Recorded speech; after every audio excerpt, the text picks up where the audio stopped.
आपने कई सरकारी संस्थानों के उद्घाटन, लोकार्पण के कार्यक्रम देखे होंगे, मगर यकीन मानिए आज मैं बस्तर के माओवाद प्रभावित उस इलाके से एक ऐसे सरकारी संस्थान के उद्घाटन या लोकार्पण की तस्वीरें दिखाते हुए इस रिपोर्ट को तैयार कर रहा हूं, जहां तक पहुंच पाना अपने आप में बहुत सी चुनौतियों का सामना करना है। इस रिपोर्ट के माध्यम से मैं आपको बताऊंगा कि बस्तर के अंदरूनी इलाकों में कैसे सरकार पहुंच पाती है या सरकारी योजनाएं पहुंच पाती हैं। नमस्कार, मैं मुकेश चंद्राकर हूं और आप बस्तर जंक्शन देखना शुरू कर चुके हैं। बस्तर जंक्शन में मैं बस्तर की बात करता हूं, बस्तर के जमीनी हकीकत, जमीनी हालात की बात करता हूं। अगर आपको बस्तर जंक्शन के रिपोर्ट्स पसंद आते हो तो आप हमारे यूट्यूब चैनल बस्तर जंक्शन को सब्सक्राइब कर सकते हैं।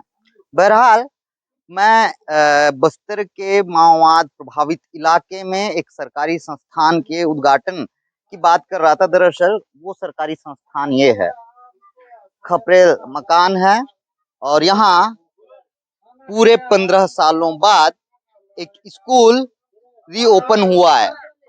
जिस इलाके में इस वक्त मैं हूँ, बस्तर जंक्शन की टीम है, ये जिन बच्चों को आप देख रहे हैं, दरअसल ये माओवाद ग्रस्त इलाका है, माओवादियों के प्रभाव वाला इलाका है। साल 2004-5 में माओवादियों के उन्मूलन के लिए सलवा-जुड़ूम की शुरुआत हुई थी। इसी दौरान सुरक्षा बल के जवानों ने बस्तर के अंदरूनी इलाकों में जितने स्कूल आश्रम संचालित थे उन्हें अपना पनाहगाह बना लिया, सुरक्षित ठिकाना बना लिया। जिसके बाद माओवादियों ने कई सारे स्कूल और आश्रम ध्वस्त कर दिए। नतीजतन बहुत से स्कूल आश्रम, सैकड़ों स्कूल आश्रम बस्तर के अंदरूनी इलाकों में संचालित जो थे वो पूरी तरह से बंद हो गए। करीब 14-15 साल बाद अब सरकार कोशिश कर रही है और करीब 200 के आसपास स्कूल अभी ओपन किए गए हैं। अब ये स्कूल किन परिस्थितियों में, किन हालातों में ओपन किए जाते हैं उसे भी देख लीजिए। यहाँ पक्का भवन नहीं बनाया जा सकता क्योंकि माओवादियों की अनुमति नहीं है। माओवादियों की अनुमति के बिना यहाँ पे आप एक ईंट भी नहीं रख सकते। तो ग्रामीणों की मदद से, ग्रामीणों के सहयोग से देखिए आप, एक अप्रैल मकान किसी का मकान है, वो भी पता लगाएंगे किसका मकान है जिनसे इसको किराए पे लिया गया है। कल देर शाम शिक्षा विभाग की टीम इस गांव में पहुंची। इस इलाके का नाम बीजापुर जिले में मुनगा गांव है। यहाँ पे जो है इस स्कूल को ओपन किया गया है। इसके अलावा एक और स्कूल ओपन किया जाएगा, यहाँ से कुछ दूरी पे है वो स्कूल। यहाँ तक पहुंचने के लिए कल देर शाम हम निकले बाइक में सवार होकर, और साथ ही जो भी साजो सामान था, बच्चों के गणवेश हो गए, बच्चों के कपड़े हो गए, इसके साथ बच्चों के लिए दिखा दीजिए, बच्चों के लिए जो ये स्लेट, कॉपी, पेन, पुस्तकें, बिस्किट और ये तमाम चीजें को हम ट्रैक्टर में लाद कर, शिक्षा विभाग की टीम ट्रैक्टर में लादी हुई थी। ट्रैक्टर में बच्चों के ये सारे सामान और हम इनके पीछे, उस ट्रैक्टर के पीछे पीछे बाइक में सवार होकर इस इलाके तक पहुंचे। शाम रात इसी गांव में गुजारे और फिर सारे बच्चों को इकट्ठा किया गया। शिक्षा सत्र लगभग आधा हो चुका है। नवंबर के माह में एक स्कूल बस्तर के बीहड़ में अब ओपन हुआ है। यहाँ तक पहुंचने के लिए ये बच्चे काफी उत्सुक थे। मेड़, खेत का जो मेड़ होता है वहां से पैदल चलते हुए कुछ नाली आई, नाली में जो है लकड़ियां थी, लकड़ियों में जो है बच्चे सवार उसके ऊपर से होकर आ रहे थे। कुछ बच्चे ऐसे भी नजर आए जो अपने गोद में अपने भाई या अपनी बहन को लेकर पैदल उस नाले को पार कर रहे थे। तो ये स्कूल है और ये वो बच्चे हैं। यकीन मानिए इनमें से अधिकांश बच्चों को हिंदी नहीं आती है। ये आप देखिए, प्राथमिक शाला मुनगा छत्तीसगढ़ शासन स्कूल शिक्षा विभाग द्वारा खोला गया है। बीजापुर जिला, बीजापुर विकास खंड पड़ेगा। और यहाँ पहुंचते ही इन बच्चों ने पहली बार, इन बच्चों को भी दिखा दीजिए, ये बच्चे पहली बार स्कूल देख रहे हैं, स्कूल का चेहरा देख रहे हैं, पहली बार ये स्कूल यूनिफॉर्म पहने हैं। और इनमें से अधिकांश बच्चों को, जैसा कि मैंने पहले बताया, कि हिंदी नहीं आती होगी। लक्ष्मण, किन्हीं से पूछ लेंगे, किसी को हिंदी आती है क्या? बच्चे को किसको आती है? किसको? अच्छा, इनको हिंदी आती है। देखिए 50 से अधिक बच्चे हैं, उनमें से नहीं, आप बैठिए, 50 से अधिक बच्चे हैं, केवल एक ही बच्चे को हिंदी आती है। बेटा क्या नाम? कार्तिक हेमला। कार्तिक जी। स्कूल गए थे बेटा इससे पहले? जी। कहाँ? कोटा कैबिन। पोटा केबिन में। जी। कौन सी कक्षा में? 5वीं। 5वीं में। अच्छा, ये जो बाकी जो लोग हैं, जितने बच्चे हैं, क्या ये लोग कभी स्कूल गए हैं? जी। हाँ? जी सर। कौन सा स्कूल गए? वही पोटा केबिन। ये सभी बच्चे? नहीं सर, हाँ। 3 जन। कौन कौन 3 लोग? ये और राकेश और दीपा। अच्छा, 3 ही लोग, इतने लोगों में? जी सर। बाकी बच्चे नहीं गए सर। कभी स्कूल नहीं गए? जी सर। आप बड़े होके क्या बनना चाहोगे? हाँ? कुछ नहीं। कुछ नहीं। जी। कौन से गांव से हो? मुरुंगा। मुनगा। जी। अच्छा, कैसा लग रहा है अब जब स्कूल खुल गया? अच्छा लग रहा है। आपका स्कूल कहाँ है? पोटा केबिन कहाँ है? चरपा। हाँ? चरपा। यहाँ से कितना दूर है? बहुत दूर है सर। कितना दूर है बेटा?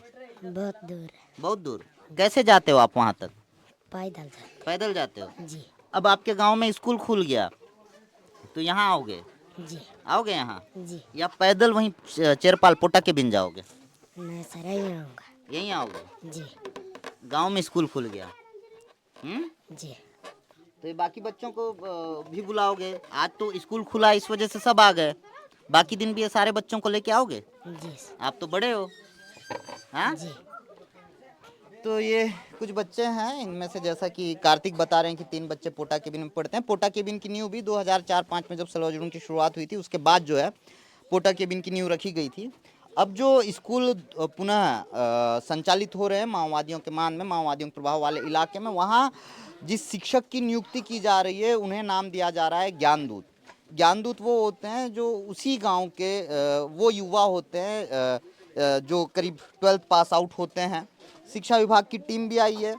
इससे पहले भी हमने एक स्टोरी ऐसी की थी जिसमें स्कूल रीओपन हुआ था, बाढ़ जैसे हालात थे, बहुत से नदी नालों को, उफनते नदी नालों को पार कर हम वहाँ पहुँचे थे। शिक्षा विभाग के कुछ अधिकारी हैं, सर आइए प्लीज़। मोहम्मद जाकिर खान साहब हैं, ये बीईओ बीजापुर हैं। सर कितने सालों का मेहनत है? 15 सालों बाद तो स्कूल खुल रहा है, मगर मेहनत कितने सालों का है इस स्कूल को ओपन करने के पीछे? 2005 में ये स्कूल बंद हो गया था। सलवाजुडूम और ये सब अति संवेदनशील क्षेत्र होने के कारण नक्सल प्रभावित इलाका है और दहशत और डर के मारे हमारे शिक्षकों ने बंद कर दिया और गांव वाले भी यहाँ से पलायन कर गए थे। उन परिस्थितियों में स्कूलें बहुत सारी हमारे ज़िले में बंद हो गई थी और हमने पिछले 3 सालों में, 3.5 सालों में जो प्रयास किया उसमें बहुत सारे हमारे ज़िले में स्कूल खुले। लेकिन यह इलाका जो है बहुत ही अति संवेदनशील है, दुर्गम भी है और पहुँचबीन भी है और यहाँ पर शासन और प्रशासन की पहुँच नहीं के बराबर है। कोई भी सरकारी योजना यहाँ तक ला पाना संभव नहीं होता और हमने ये देखा है कि स्कूल ही एक ऐसा माध्यम है जो एक गांव में एक विकास का रास्ता को खोलता है और बच्चे जब स्कूल आते हैं तो गांव में एक पढ़ाई का माहौल भी तैयार होता है और गांव का और बच्चों का भविष्य भी तैयार होता है। हमने पिछले 3.5-4 सालों में लगभग इस स्कूल को खोलने के लिए बहुत प्रयास किया लेकिन सफलता नहीं मिल रही थी और इस साल गांव के कुछ लड़कों ने और गांव के जो सरपंच हैं और गांव के जो और ग्रामीण हैं उनसे हमारा लगातार संपर्क बना रहा और जो हमने पहले स्कूल खोले थे उसके जो परिणाम इस गांव वाले ने देखे उसका असर ये हुआ कि इस गांव में भी एक सकारात्मक माहौल पैदा हुआ और आज हम स्कूल खोल पाने में कामयाब हुए। देखिए, संवेदनशील इलाका तो है ही, भौगोलिक परिस्थितियां भी बेहद विपरीत हैं। इसके अलावा क्या कुछ चुनौतियां थी कि मतलब 5 साल आप लगातार मेहनत करते रहे, संघर्ष करते रहे, लोगों से संवाद स्थापित करने की कोशिश की और 5 साल बाद एक खपरेल मकान में जो है हम स्कूल ओपन कर पाते हैं, आप स्कूल ओपन कर पाते हैं? दरअसल यह इलाका दुर्गम है, यहाँ पर सड़क नहीं है और कोई भी सरकारी नुमाइंदा यहाँ पर आना नहीं चाहता। उसके 2 कारण हैं, एक तो दुर्गम क्षेत्र होना भी और अति संवेदनशील होना मतलब नक्सल भय होना। इन दोनों वजह से लोग नहीं आते हैं, लेकिन हमारा प्रयास है कि हमें उन बाधाओं को दूर करना है और वो बाधाएँ तभी दूर हो सकती है जब हम खुद ग्रामीणों के पास पहुँचें, उनसे विश्वास बहाली की बात करें और हम उन्हें विश्वास दिलाएँ कि हम और वो एक हैं, तभी हम इस मार्ग में सफल हो सकते हैं। इस बात को ग्रामीण काफ़ी समय तक नहीं समझ पा रहे थे। हमारे बीच और उनके बीच एक दूरी का भाव था और ख़ासकर जब सलवा-जुडूम शुरू हुआ, तो एक दूरियाँ जो बनी तो वो इतनी जल्दी मिट नहीं पाईं, है ना? लेकिन हमने जो स्कूल खोला और स्कूल खोलने के जो सकारात्मक क परिणाम दिखे, उससे ग्रामीणों का विश्वास शासन के प्रति, प्रशासन के प्रति और हमारे विभाग के प्रति बढ़ा और इसी विश्वास का ही एक कारण है कि हम आज स्कूल खोल पाए हैं। यहाँ परिस्थितियाँ और हालात किसी भी कदम पे बदल सकती हैं। दरअसल आज 2 नहीं बल्कि 3 स्कूलों का रीओपनिंग होना था, मगर परिस्थितियाँ बदल गईं, एक स्कूल कम हो गया। वो जो परिस्थितियाँ रही हैं, कैसी बदली हैं, हालाँकि ज़ाकिर साहब स्पष्ट तौर पर बोल नहीं पाएँगे, लेकिन फिर भी हम समझ पाएँगे कि एक स्कूल क्यों रीओपन नहीं हो पा रहा है। इस इलाके में कोई भी काम करना होता है तो जनता के समर्थन से करना होता है, जनता की भावनाओं के अनुरूप करना होता है। हमारे 3 स्कूल खोलने की यहाँ पर बात हुई थी आज, लेकिन संभवतः उस जो तीसरा स्कूल है वहाँ पर गांव की परिस्थितियाँ अलग होंगी, विपरीत होंगी, इसलिए आज हम उस गांव में नहीं जा रहे हैं। आज हम सिर्फ 2 स्कूल खोल पाएंगे यहाँ।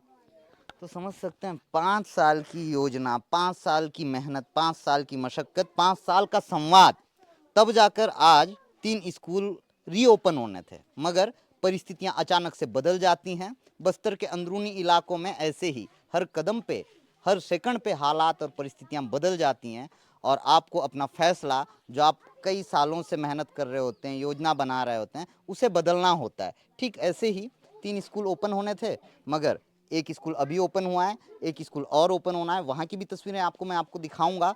और तीसरा जो स्कूल है वो किन्हीं और कारणों से, जो भी कारण रहे हों, स्पष्ट नहीं हो पा रहा है। लेकिन हाँ, ग्रामीण फिलहाल सहमति नहीं दे रहे हैं, जैसा कि पता चल पा रहा है कि भैया उस स्कूल को आप बाद में ओपन कीजिए, फिलहाल 2 स्कूलों को ओपन कीजिए। तो दूसरा स्कूल भी ओपन होने जा रहा है, उस स्कूल की भी आपको तस्वीरें दिखाएंगे। फिलहाल एक बार और इसे देख लीजिए, खपरेल मकान है, कुछ गुब्बारे लगाए गए हैं, बच्चों के चेहरे पे काफ़ी मुस्कुराहट है। बच्चों के लिए आज किसी त्यौहार से कम वाला मामला नहीं है, क्योंकि ये आज नए स्कूल यूनिफॉर्म पहने हैं, नए नोट्स मिले हैं, नए पुस्तकें मिली हैं और पहली बार एक साथ इतने बच्चे एक जगह इकट्ठा हुए हैं। हालांकि 2-3 बच्चे ऐसे हैं कि जो पोटा केबिन में पढ़ रहे हैं, यहाँ से काफ़ी दूर है, जैसा बच्चे बता रहे हैं 10-12 किलोमीटर का पैदल सफ़र तय कर चेरपाल पोटा केबिन जाना पड़ता है। अब वो भी कह रहे हैं कि भैया हम जो है गांव में स्कूल खुलाए तो यहीं पढ़ेंगे। खैर, एक स्कूल की रीओपनिंग आपने देख ली, अब दूसरी स्कूल की रीओपनिंग दिखाते हैं, बने रहिए हमारे साथ। मुनगा के बाद बीजापुर ज़िले के पेद्दाकोरमा गांव में भी आज एक और स्कूल की रीओपनिंग हुई है। पूरे 17 सालों बाद इस स्कूल की रीओपनिंग हुई है और अच्छी बात यह है कि ये भी खपरेल मकान ज़रूर है, मगर यहाँ दीवार है। मुनगा में दीवार भी नहीं था और यहाँ कक्षाएं भी अलग अलग रूम्स में संचालित होंगे। कुछ देर पहले ग्रामीण आदिवासी परंपराओं के अनुसार जो है इस स्कूल की ओपनिंग हुई है। जो यहाँ के गायता पेरमा होते हैं वही यहाँ पूजा पाठ किए। देखिए अलग अलग कक्षाएं हैं यहाँ पे। मिट्टी का मकान ज़रूर है, मगर अच्छी बात है कि किसी ग्रामीण ने इस घर को, इधर चलिए सारे बच्चों को दिखा दीजिए, इस घर को स्कूल के रूप में संचालित करने के लिए शिक्षा विभाग को दे दिया है और यहाँ अब ये स्कूल संचालित होगा। 5 साल की मेहनत के बाद, 17 सालों बाद ये स्कूल यहाँ संचालित होने जा रहा है। और अच्छी बात ये थी कि अभी तो फिलहाल ग्रामीणों की संख्या कुछ कम हो गई है। कुछ देर पहले बड़ी संख्या में यहाँ पे ग्रामीण एकजुट थे, काफ़ी उत्साहित थे, काफ़ी खुश थे कि लंबे समय बाद उनके गांव में प्राइमरी स्कूल खुल रहा है। बीजापुर के बहुत से इलाके ऐसे हैं, सुकमा के बहुत से इलाके ऐसे हैं जहाँ पे सलवाजुन के दौर में माओवादियों द्वारा स्कूल भवन, आश्रम भवन जो है ध्वस्त कर दिए गए थे, जिसके बाद से इन इलाकों में जो है स्कूल और आश्रम संचालित नहीं हो रहे थे और पूरी तरह से बंद हो गए थे। उन्हें दोबारा संचालित किया जा रहा है, फिर से इस तरह से स्कूल खोले जा रहे हैं। काफ़ी चुनौतियां ज़रूर हैं, मगर फिर भी कुछ अधिकारी, कर्मचारी और साथ ही जो ग्रामीण हैं, इनकी इच्छा भी है कि भाई उनके गांव में ही स्कूल खुले ताकि उनके जो बच्चे हैं वो स्कूल जा सकें और गांव में ही पढ़ाई कर सकें। इन तमाम चुनौतियों के बीच, इन तमाम विपरीत हालातों के बीच, भौगोलिक परिस्थितियां भी बेहद विपरीत हैं, तमाम परिस्थितियों के बीच जो है यहाँ पे स्कूल अब ओपन हुआ है। अब आप ऐसे समझिएगा कि यहाँ किस तरह की परिस्थितियाँ प्रतिकूल हैं कि भाई करीब 2 महीने से ये प्लान चल रहा था कि 3 स्कूल एक दिन में ओपन होगा, मगर यहाँ पहुँचते ही एक स्कूल जो है, ये कहा जाता है गांव वालों द्वारा, उस स्कूल को, उस गांव के उस स्कूल को अभी ओपन मत कीजिएगा, आपको बताया जाएगा कब ओपन करना है। तो ऐसे हालात हैं यहाँ पे। तमाम विपरीत परिस्थितियों के बीच यहाँ पे स्कूल खोले जा रहे हैं और उन स्कूलों में इन ग्रामीण आदिवासी बच्चों का भविष्य गढ़ने की कोशिश सरकार और प्रशासन द्वारा किया जा रहा है, जो वास्तव में सराहनीय है। बहरहाल आपको लगता है कि इस तरह की कहानियां, इस तरह के रिपोर्ट्स देखे जाने चाहिए तो आप बस्तर जंक्शन को सब्सक्राइब कर सकते हैं। इसके अलावा आप बस्तर जंक्शन को फेसबुक, ट्विटर और इंस्टाग्राम पे फॉलो भी कर सकते हैं। धन्यवाद।